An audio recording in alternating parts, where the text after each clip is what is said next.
আসসালামু আলাইকুম। আজকে আমরা শুরু করব বাংলাদেশের বৃহত্তম বিষয় নিয়ে।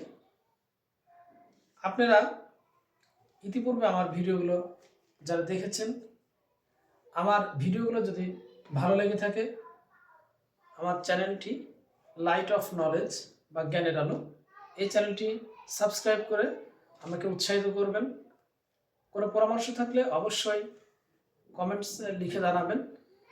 আজকে আমরা শুরু করি মূল আলোচনা। মূল আলোচনায় আমরা প্রথমে দেখব বাংলাদেশের বৃহত্তম স্থলবন্দর।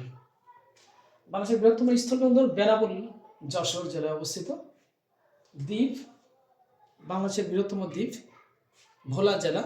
পুরা ভোলা জেলাটাকে একটি দ্বীপ জেলা বলা হয়।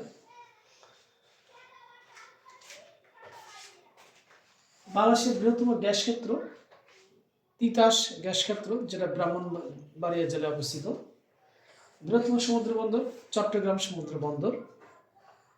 বাংলাদেশের বৃহত্তম চিনিকল কেরু অ্যান্ড কোম লিমিটেড, যেটি দর্শনা চুয়াডাঙ্গা জেলায় অবস্থিত। বাংলাদেশের বৃহত্তম বিদ্যুৎ কেন্দ্র, তাপ বিদ্যুৎ কেন্দ্র, সেটা ভেড়ামারা থানা, কুষ্টিয়া জেলায় অবস্থিত, যেটি পদ্মা নদীর পাড়ে। আশা করি আজকের আলোচনা আপনাদের ভালো লেগেছে। অবশ্যই আমার চ্যানেলটি সাবস্ক্রাইব করবেন। ধন্যবাদ সবাইকে।